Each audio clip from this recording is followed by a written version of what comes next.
Peternakan itu kan harus dipahami di manajemen pakan, manajemen perawatan, terus manajemen kandang. Itu kunci utama untuk beternak. Kalau itu sudah menguasai, semua itu mudah. Kalau domba itu sangat menjanjikan lah ibarat untuk saya seperti itu. Assalamualaikum warahmatullahi wabarakatuh. Selamat siang. Saya Bu Lina dari Desa Manggu-Mangu, RT 20, RW 02, Kecamatan Pelantungan, Kabupaten Kendal. Di bidang peternakan saya bukan basicnya dulu karena saya seorang ibu rumah tangga yang dulu tidak kenal ternak sama sekali. Setelah saya ikut beternak ini mulai di awal kurang lebih 9 tahun. Nah, saya mulai beternak 10 ekor. Diawali 10 ekor sampai 9 tahun, sekarang sudah menjadi 400 ekor. Nah, untuk kandang saya ini ada 2 kandang, yaitu untuk kandang penggemukan sama kandang untuk breeding atau peranaan, istilahnya seperti itu. Itu yang dibedakan apanya, Bu? Untuk pemeliharaan dombanya apakah sama atau sistemnya berbeda, Bu? Untuk sistem breeding dengan fattening itu semua beda, Mas. Untuk breeding itu kan peranaan, komposisi pakan tidak sedetail sama fattening. Karena dengan fattening kita jualnya untuk domba timbang, yaitu domba bisnis. Kita mengejar waktu dan bulan. Tapi kalau breeding itu jangka panjang, itu lama. Jadi komposisi pakan tidak sedetail dengan komposisi pakan yang fattening. Itu berarti ada targetnya ya, Bu? Ada, targetnya 70 hari. Target yang ideal itu 70 hari. 70 hari, kurang lebih kalau mitra pemula itu 3 bulan. Untuk beternak sebenarnya kuncinya ada 3 hal ya, Mas. Yang pertama, manajemen kandang. Oh, manajemen kandangnya seperti apa? Biar dombanya sehat, terus tidak terkena penyakit, usahanya lancar, itu harus dipahami di manajemen kandang. Yang kedua yaitu manajemen perawatan. Di manajemen perawatan seperti apa? Kita tidak harus selalu mengundang dokter ya, Mas. Kita harus mampu untuk merawat domba sendiri. Misalnya terkendala kena penyakit, karena penyakit di domba itu ada kembung, belean, sakit kulit, terus yang utama itu yang mematikan di kembung. Nah, itu harus benar-benar diperhatikan sedetail mungkin. Yang ketiga, manajemen pakan. Nah, untuk pakan kita harus benar-benar detail di pakan. Itu komposisinya biar tidak rugi di kos pakan. Kita harus menghitung untuk kos pakan breeding per hari habis berapa, untuk kos pakan fattening itu per hari berapa gitu, Mas. Jadi untuk usaha itu tidak rugi sebenarnya seperti itu. Walaupun kita beternak secara modern, jadi kita tidak harus mengandalkan rumput, kita semua dari limbah-limbah pertanian, Mas, seperti itu. Tidak dari rumput ya, Bu? Kalau ya, dari limbah pertanian, komposisinya apa aja, Bu? Untuk komposisi pakan kita membedakan untuk jual jogrok, nah komposisinya beda lagi. Terus untuk breeding komposisinya beda lagi, untuk fattening beda lagi. Kalau untuk fattening kita tidak memakai rumput yang hijau sama sekali. Nah, kita menggunakan rumput kering yang masuk protein kasar tinggi, seperti kangkung kering, kulit kopi, itu kan masuk di serat untuk fattening. Tapi untuk di breeding kita pakai serat hijau, Mas. Limbah-limbah dari jerami, terus dari tegon, semua jerami. Iya, dari apa itu? Daun singkong, semua masuk limbah serat. Oh, jadi untuk pengejar berat badan itu malah justru domba itu lebih baik dikasih pakan yang kering, berserat tinggi ya, Bu? Iya, berserat tinggi, terus komposisi pakan kering. Nah, kalau untuk breeding kita mengejar air susunya, Mas. Air susunya? Iya, karena biar air susunya lancar itu harus ada di serat hijaunya. Seperti itu. Bedanya di situ. Ya. Kalau biasanya kan peternak domba yang tradisional kan masih menggunakan daun hijau ya, Bu? Iya. Jadi secara biaya operasional, Bu, makanan kering itu lebih efektif mana, Bu? Atau hemat mana, Bu, ya? Untuk yang peternak manual ya, Mas, kan mengandalkan cuma tenaga dengan kapasitas domba 20 ekor kan mampu ya, Mas ya. Iya. Tapi dengan kapasitas ratusan kita beternak, kalau cuma ngarit mengandalkan serat hijau itu tidak mampu. Oh, jadi gitu ya bedanya. Iya, ya? Makanya harus beralih ke modern. kita masukkan limbah-limbah seperti tebon, kita coper, janggel jagung, itu kan sering dibakari di petani. Kita manfaatkan untuk pengganti serat. Nah, seperti itu. Jadi secara biaya juga harusnya ini, karena ini yang diambil juga ada yang limbah tadi pertanian lebih murah ya Bu ya secara biaya. Iya. Makanya gini Mas hitungannya. Kalau orang cari rumput per hari dikasih 1-2 ikat itu kan 30.000 nggak mau ya Mas. Ya. Nah padahal kita kalau beralih ke modern, kita cari pongkol jagung, kita seleb, chopper ya. Kita chopper, kita manfaatkan untuk serat, pengganti yang serat hijau. Nah jadi kan masih keuntungan lumayan banyak, terus irit di biaya, terus keuntungan juga banyak gitu Mas. Secara kesehatan domba ini apakah dengan sistem kandang yang bagus seperti ini juga berimbas pada domba itu sendiri Bu? Betul, itu masuk di manajemen kandang ya Mas. Untuk manajemen kandang menentukan di kita untuk usaha ternak, karena kebanyakan untuk yang manual masih dicampur sama urin sama kotoran ya Mas. Itu menyebabkan domba itu kembung nomor 1, terus kena penyakit belek, risiko kematian tinggi. Makanya untuk manajemen kandang antara urin sama kotoran harus dipisah, jadi dombanya sehat. Kalau saya menyesuaikan daerah masing-masing, misal daerah saya dingin, berarti kandang harus tertutup tapi sirkulasi banyak. Tapi kalau kandang daerah dataran panas, kandang terbuka, sirkulasi masuk, tapi kalau malam ditutup biar angin malam tidak masuk. Membedakannya di situ. Iya. Kalau manajemen perawatan Bu, yang bagus Bu? Nah, untuk manajemen perawatan, itu domba masuk kandang, diistirahatkan 3 jam, jangan dikasih makan minum. Nah, setelah 3 jam baru dikasih makan minum, terus nanti selang 2 jam kita sutirkan pencernaan. Karena kunci domba untuk sehat itu di kunci pencernaan. Nah, biasanya saya contang atau cekok itu sama SOC nutrisi hewan di power. Nah setelah pencernaannya bagus, beralih ke pakan fermentasi itu lebih cepat. Dombanya cepat lahap, terus sehat. Ini kan dombanya kan ratusan ekor ya Bu. Cara mendatangkan bibit ini kan jumlahnya kan kuotanya juga banyak.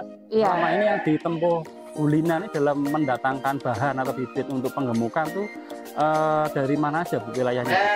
Kalau sementara saya ambilnya dari Medan semua Mas. Dari Medan. Itu saya ambil untuk fattening, untuk kasihkan ke mitra, itu kapasitas 230 ekor sekali bongkar sama muat. Itu. Nah nanti masukkan ke kandang saya rawat dulu, pemulihan di penyusutan, terus saya kasih antibiotik, terus nanti setelah pemulihan susut, baru kita kasihkan ke yang order. Oh gitu ya. Cara mencari calon mitra baru untuk bisa jadi mitranya Bulina itu seperti apa Bu? Biasanya mitra itu kan ikut pelatihan dulu ya Mas. Kita belajari untuk di manajemen kandang, manajemen pakan, manajemen perawatan.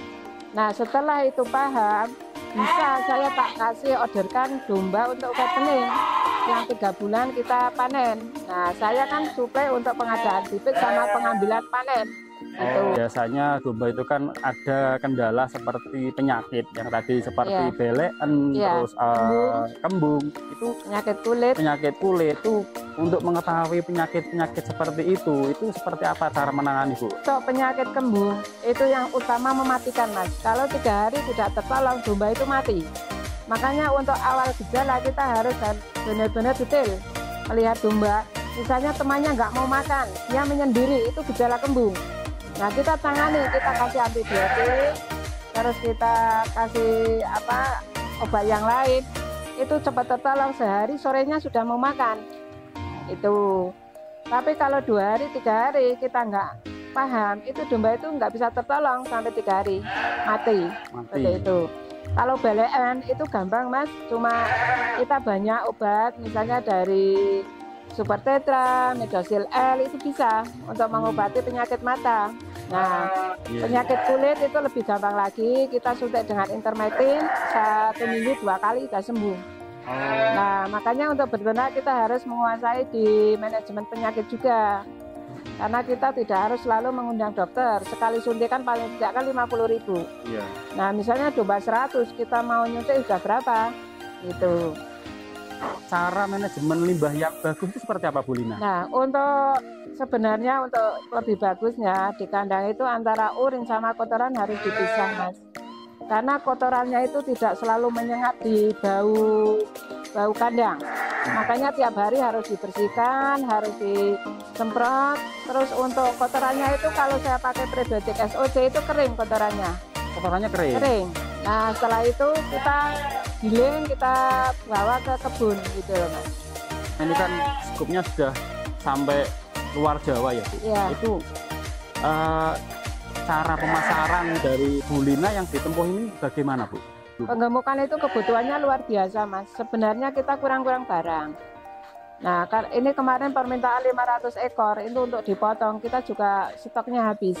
Oh, berarti sampai sekarang tuh malah justru barang kurang-kurang ya? Kurang-kurang sebenarnya, karena siklusnya untuk domba itu kan harus nunggu bunting, terus kawinnya itu harus nunggu kelamaan, itu kan ada siklusnya. Padahal kebutuhan di domba untuk potong itu ribuan per bulan. Ribuan? Ya, seperti itu. Kalau breeding saya ini saya menceritakan yang real aja ya, iya, yang saya selama ini alami. Saya main di breeding kurang lebih 1 tahun, Mas, dengan indukan 50 ekor. 50 ekor itu saya total keuntungan domba, misalnya domba beranak satu-satu hampir ada yang 2, itu sudah 100 ekor. Nah, 100 ekor kita dihargai misalnya 1 juta saja ya. Dikali 100 ekor itu sudah 100 juta. 100 juta dipotong pakan cuma 27 juta. Nah, itu sistemnya breeding kalau di kandang saya. Seperti itu ya Bu? Ya, karena komposisi pakan breeding itu pakannya lebih murah, praktis, juga tidak repot sekali. Suka duka dari Bu Lina menjalani peternakan domba ini dari awal merintis sampai dengan sekarang, suka dan dukanya seperti apa Bu? Oh, untuk tantangannya untuk apa ya, Mas? Risiko kematian juga ya? Iya. Itu kalau saya dukanya kok selama ini saya belum pernah. Tidak ada dukanya Bu? Ada, karena di peternakan itu kan harus dipahami di manajemen pakan, manajemen perawatan, terus manajemen kandang. Ya. Itu kunci utama untuk beternak. Kalau itu sudah menguasai, semua itu mudah, Mas. Nah, itu kunci utama untuk ilmu dasarnya, seperti itu. Berarti kalau tidak ada duka, selama ini adanya untung ya Bu ya? Untung, alhamdulillah untung terus. Karena kemarin pandemik, itu usaha lain makin nurun ya. Iya, domba itu semuanya menurun. Sama sekali, nggak ada sama sekali. Tidak terpengaruh pandemi COVID-19? Tidak, malah kita kurang-kurang barang, Mas. Wah. Di domba, makanya kalau domba itu sangat menjanjikan lah ibarat untuk saya, seperti itu. Itu kan dukanya nggak ada. Nah, sukanya sekarang Bu? Sukanya ya, Mas, dari awal 10 ekor, sekarang saya sudah membangun 2 kandang, ini habis 400 juta kurang lebih ya, Mas. 400 juta? 400 juta, terus ini dombanya juga 400 ekor dan penuh. Itu kan saya sukanya seperti itu, makanya saya pengen buat satu lagi kandang yang sebelah kandang ini lagi. Oh, nambah kapasitas ya Bu ya? Iya, rencana untuk breeding, tapi jantannya dober ya, Mas. Dober kepala hitam itu. Dober? Ya, ini permintaan. Kalau bunting, jantan sama dober itu permintaan dibeli harga 3 jutaan per 1 ekor. Nah, kita ini kan nggak tahu Bu, cara hitung-hitungan kalkulasi omset dari peternakan domba semacam ini. Nah, kepunyaan Bu Lina ini secara omset penjualannya itu seperti apa Bu? Untuk domba fattening, omset penjualannya kita sistem dengan jual timbang ya, Mas. Jual timbang? Ya.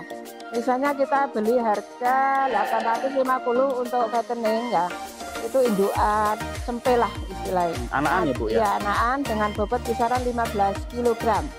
Nah, misalnya 15 kg dikali harga beli 55.000 dikali 15, ketemunya kan kurang lebih 850. Ya. Nah, saat panen kita jual harga 57. Nah, 57 dikali harga bobot 25 kilo. Nah, itu ketemunya kan 1.400.000 kurang lebih. Kalau fattening, kita potong pakan per bulan untuk 1 ekor kurang lebih 250. Iya, personalnya ya? Iya, personal. Terus misalnya kita hasil jualnya per ekor 500.000. 500.000 dipotong kos pakan dan perawatan kurang lebih 300, Mas. Jadi sisa untuk per ekor 200.000 dikali domba berapa ekor. Seperti itu. Berarti kalau laba bersihnya dari 200.000, totalnya ini dikalikan 400, berarti dikalikan 400 ekor gitu iya. ya Bu? Itu untuk fattening. Ya paling enggak keuntungan bersih ya per bulan puluhan juta ya Bu? Iya, tapi untuk mitra pemula jangan disamakannya, sudah lama ya Mas. Oh beda mitra ya? pemula itu beda. Untuk mencapai 100.000 bersih aja juga itu sepertinya harus benar-benar paham untuk komposisi pakannya, perawatan untuk pemberian pakan itu menunjang Mas. Ya. Saya bersama tim selalu mengadakan jadwal pelatihan Mas 1 bulan sekali. 1 bulan sekali. Ya, untuk bulan depan jatuh tanggal 22 Oktober. 22 Oktober tahun ini ya Bu? Ya, tahun ini kemarin jatuh tanggal 18. Terus bulan depan tanggal 22, tempatnya di rumah makan Dedaunan Sukorejo. Sukorejo Kendal ya Bu ya? Kalau peserta baru, mitra baru, apakah ada biayanya Bu untuk yang untuk pertama, biaya Bu? pelatihannya gratis. Bibit itu bisa dari Bu ya? Bisa. Ya, pengadaan bibit dan panen kita wadahi Mas. Seperti itu. Iya. Sudah dikasih ilmunya, materinya, nanti dikasih cara perawatan yang bagus. Ditambah lagi yang terakhir nanti disediakan stok bibit ya Bu ya? Iya. Untuk kandang sebelah itu mau dikirim ke Indramayu 100 ekor, Demak 61 ekor. Permintaan bahkan dari Solo itu per bulan 1.000 ekor. Dari Solo sudah menunggu 1.000 ekor ya Bu? Itu untuk digemukkan bibit seperti itu. Nah, selama 9 tahun Bu menjalani peternakan domba ini ya Bu. Nah ini targetnya apa Bu yang mau dicapai Bu? Targetnya gini Mas, saya pengen buat kandang satu lagi, kapasitas kurang lebih 600 ekor, tapi untuk breeding. Hanya untuk breeding? Tapi untuk jantannya pengen dober sama sulfot. Itu yang jantannya harga 4,5 juta 1 ekornya. 1 ekor. Saya kepengen situ. Ini yang sudah dicapai buat ibu dan keluarga ini. Banyak ya Mas, anak bisa kuliah sampai lulus, terus ya beli tanah, macam-macam Mas usaha gitu ya. Alhamdulillah berkah. Menghasilkan dan berkah ya Bu? Iya. Kiat-kiat dan masukan dari Bu Lina yang sudah menjalani peternakan domba, fattening dan breeding hampir 9 tahun, dan ini sudah bisa sampai berkembang sedemikian besar ini apa Bu? Kiat-kiat dan masukan dari Bu Lina buat kami. Sebenarnya saya menginspirasi untuk anak yang muda-muda ya Mas ya. Bagaimana anak muda itu punya peternakan kecil terus sampai ribuan, itu harus yang punya mindset ingin pengusaha. Saya pengennya seperti itu. Terus kita untuk beternak beralih ke peternak yang modern. Jadi dengan kapasitas besar kita tidak repot. Nah, tidak repot harus cari rumput tiap hari gitu loh Mas. Nah seperti itu, misalnya anak muda sekarang kan cari rumput malu ya Mas ya. Nah, sebenarnya untuk beternak domba kalau bagi saya itu menjanjikan. Bisnis yang menjanjikan, bisnis sepanjang hidup, nggak ada matinya. Seperti itu. Saya senang menginspirasi yang muda-muda. Jangan malulah untuk beternak dengan domba, sisi walaupun sisi ngarit, tapi hasilnya luar biasa. Seperti ya Bu ya. Untuk lokasi kandang saya, alamat ya Mas, Desa Manggu-Mangu, RT 20 RW 02, Kecamatan Pantungan, Kabupaten Kendal. Terus setiap hari itu pasti ada yang datang Mas. Itu bahkan dari Jakarta, kadang Lampung, lihat kandang, Bukti Riel tidak, ngoten itu. Seperti itu.